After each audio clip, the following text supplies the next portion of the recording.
کتاب الاحادیث الانبیاء، انبیاء کے حالات کے بیان میں صحیح بخاری احادیث۔ اللہ تعالیٰ کا فرمان، اور اللہ تعالیٰ نے ایمان والوں کے لیے فرعون کی بیوی اور وہ عبادت گزاروں میں سے تھی۔ التحریم سورت آیت نمبر 11-12۔ حدیث نمبر 1425۔ سیدنا ابو موسیٰ رضی اللہ عنہ کہتے ہیں کہ رسول اللہ صلی اللہ علیہ وسلم نے فرمایا، مردوں میں تو بہت سے کامل انسان گزرے ہیں، مگر عورتوں میں 2 ہی کمال کو پہنچیں، ایک تو فرعون کی بیوی آسیہ ہیں اور دوسری عمران کی بیٹی مریم علیہ السلام۔ اور عائشہ رضی اللہ عنہ کو تمام عورتوں پر ایسی فضیلت حاصل ہے جیسی سرید کو تمام کھانوں پر فضیلت حاصل ہے۔ اللہ تعالیٰ کا قول، اور ہم نے داؤد علیہ السلام کو زبور عطا فرمائی۔ النساء آیت نمبر 163۔ حدیث نمبر 1427۔ سیدنا ابو ہریرہ رضی اللہ عنہ نبی صلی اللہ علیہ وسلم سے روایت کرتے ہیں کہ آپ صلی اللہ علیہ وسلم نے فرمایا، داؤد علیہ السلام پر زبور پڑھنا اتنا آسان کر دیا گیا تھا کہ وہ اپنی سواری کے جانوروں پر زین کسنے کا حکم دیتے اور زین کسے جانے سے پہلے پڑھ چکتے تھے اور اپنے ہاتھ سے محنت کر کے کھاتے تھے۔ اللہ تعالیٰ کا قول، اور ہم نے داؤد کو سلیمان نامی فرزند عطا فرمایا جو بڑا اچھا بندہ تھا اور بے حد رجوع کرنے والا تھا۔ سعاد آیت نمبر 30۔ 1428۔ سیدنا ابو ہریرہ رضی اللہ عنہ سے روایت ہے کہ انہوں نے رسول اللہ صلی اللہ علیہ وسلم کو یہ فرماتے ہوئے سنا، میری اور لوگوں کی مثال اس شخص کی سی ہے جس نے آگ سلگائی، اب پتنگے اور جانور اس میں گرنے لگے۔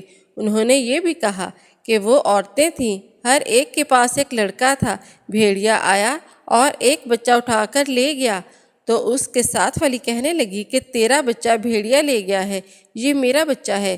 دوسری کہنے لگی نہیں، بلکہ تیرا بچہ لے گیا ہے۔ دونوں فیصلہ کروانے کے لیے داؤد علیہ السلام کے پاس آئیں تو انہوں نے بڑی عورت کو بچہ دلا دیا کیونکہ اسی کے قبضے میں تھا، اور دوسری کوئی گواہ نہ لا سکی۔ پھر دونوں سلیمان علیہ السلام کے پاس گئیں اور ان سے بیان کیا تو انہوں نے کہا کہ چھری لاؤ، میں اس بچے کے 2 ٹکڑے کر کے دونوں کو دے دیتا ہوں۔ یہ سن کر چھوٹی والی عورت بولی کہ اللہ تجھ پر رحم کرے، ایسا نہ کرو کیونکہ وہ اسی بڑی عورت کا بچہ ہے۔ پھر انہوں نے وہ بچہ چھوٹی عورت کو دلا دیا۔ وہ پہچان گئے کہ یہی بچے کی اصل ماں ہے اور دوسری عورت جھوٹی ہے۔ اللہ تعالیٰ کا قول، اے اہل کتاب، اپنے دین کے بارے میں حد سے نہ گزر جاؤ، کارساز ہے۔ النساء آیت نمبر 171۔ حدیث نمبر 1431۔ سیدنا عبادہ رضی اللہ عنہ نبی صلی اللہ علیہ وسلم سے روایت کرتے ہیں کہ آپ صلی اللہ علیہ وسلم نے فرمایا، جو اس بات کی گواہی دے کہ اللہ کے سوا کوئی معبود نہیں، اس کا کوئی شریک نہیں، اور محمد صلی اللہ علیہ وسلم اس کے بندے اور رسول ہیں، اور عیسیٰ علیہ السلام اس کے بندے اور رسول ہیں، اور وہ عیسیٰ علیہ السلام اس کا وہ کلمہ ہے جو اس نے مریم علیہ السلام کی طرف ڈالا تھا، اور اس کی طرف سے ایک روح ہے، اور جنت برحق ہے اور دوزخ برحق ہے، تو اللہ تعالیٰ ایک نہ ایک دن اسے جنت میں لے جائے گا، گو وہ کیسے ہی عمال کرتا ہو۔ حدیث نمبر 1432۔ سیدنا ابو ہریرہ رضی اللہ عنہ نبی صلی اللہ علیہ وسلم سے روایت کرتے ہیں کہ آپ صلی اللہ علیہ وسلم نے فرمایا، گود میں کسی بچے نے بات نہیں کی سوائے 3 بچوں کے، ایک عیسیٰ علیہ السلام، دوسرے بنی اسرائیل میں جریج نامی ایک شخص تھا، وہ نماز پڑھ رہا تھا کہ اس کی ماں آئی اور اسے بلایا، تو وہ دل میں کہنے لگا کہ میں نماز پڑھے جاؤں یا اپنی ماں کو جواب دوں، جواب نہ دیا۔ اس کی ماں نے کہا، یا اللہ، یہ اس وقت تک نہ مرے جب تک چھنال عورتوں کا منہ نہ دیکھ لے، ان سے اس کا سابقہ نہ پڑے۔ پھر ایسا ہوا کہ جریج اپنی عبادت خانہ میں تھا کہ ایک فاحشہ عورت آئی اور جریج سے بدکاری چاہی، جریج نہ مانا۔ پھر وہ ایک چرواہے کے پاس گئی، اس نے منہ کالا کیا اور ایک لڑکا جنا۔ لوگوں نے پوچھا، یہ لڑکا کہاں سے لائی؟ اس نے کہا کہ یہ جریج کا ہے۔ لوگ یہ سن کر بہت غصہ ہو گئے کہ ایسا عابد ہو کر بدکاری کرتا ہے۔ انہوں نے آ کر اس کے عبادت خانہ کو توڑ ڈالا، اسے نیچے اتار دیا اور گالیاں دی۔ جریج نے وضو کیا، نماز پڑھی، پھر اس بچے کے پاس آیا جو پیدا ہوا تھا، اس سے پوچھا کہ تیرا باپ کون ہے؟ اس نے ایسی کم عمری میں بات کی، کہا میرا باپ فلاں چرواہا ہے۔ یہ حال دیکھ کر لوگ شرمندہ ہوئے اور جریج سے کہنے لگے کہ ہم تیرا عبادت خانہ سونے سے بنا دیتے ہیں۔ انہوں نے کہا نہیں، مٹی سے بنا دو۔ تیسرے، بنی اسرائیل میں ایک عورت تھی جو اپنے بچے کو دودھ پلا رہی تھی۔ ادھر سے ایک بہت خوش وضع خوبصورت سوار گزرا۔ عورت اس کو دیکھ کر کہنے لگی کہ یا اللہ، میرے بیٹے کو اس سوار کی طرح کرنا۔ یہ سنتے ہی اس بچے نے ماں کی چھاتی چھوڑ دی اور سوار کی طرف منہ کر کے کہنے لگا کہ یا اللہ، مجھے اس کی طرح نہ کرنا۔ اتنی بات کر کے پھر اپنی ماں کی چھاتی چھوڑنے لگا۔ سیدنا ابو ہریرہ رضی اللہ عنہ نے کہا کہ گویا میں اس وقت نبی صلی اللہ علیہ وسلم کو دیکھ رہا ہوں کہ آپ صلی اللہ علیہ وسلم نے اپنی چھوٹی انگلی کو چوس کر دکھایا کہ وہ لڑکا اس طرح چھاتی چوسنے لگا۔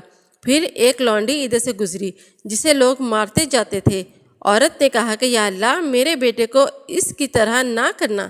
یہ سن کر بچے نے پھر چھاتی چھوڑ دی اور کہا کہ یا اللہ، مجھے اس لونڈی کی طرح کرنا۔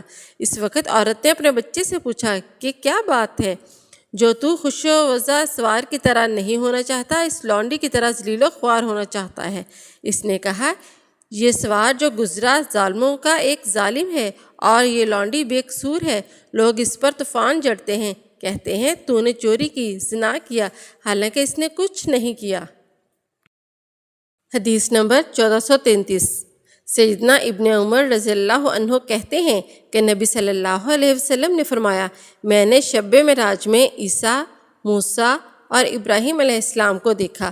عیسیٰ علیہ السلام سرخ رنگ، گھنگریالے بال اور چوڑے سینے والے تھے، اور موسیٰ علیہ السلام گندم گوں، لمبے سیدھے بال والے جیسے زد کے لوگ ہوتے ہیں۔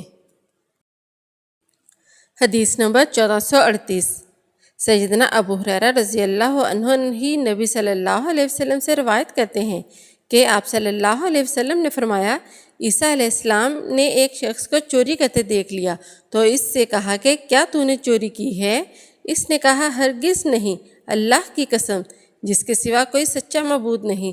عیسیٰ علیہ السلام نے کہا کہ میں اللہ پر ایمان لایا اور اپنی آنکھوں کو جھٹلا دیتا ہوں۔ حدیث نمبر 1439۔ سیدنا عمر بن خطاب رضی اللہ عنہ کہتے ہیں کہ میں نے نبی صلی اللہ علیہ وسلم کو یہ فرماتے ہوئے سنا، مجھے اتنا بلند مت چڑھاؤ، میری تعریف میں مبالغہ نہ کرو جیسے نصاری نے عیسیٰ ابن مریم رضی اللہ عنہ کو چڑھا دیا۔ میں تو اللہ کا بندہ ہوں اور کچھ نہیں، بس اس طرح کہو کہ اللہ کے بندے اور اس کے رسول صلی اللہ علیہ وسلم۔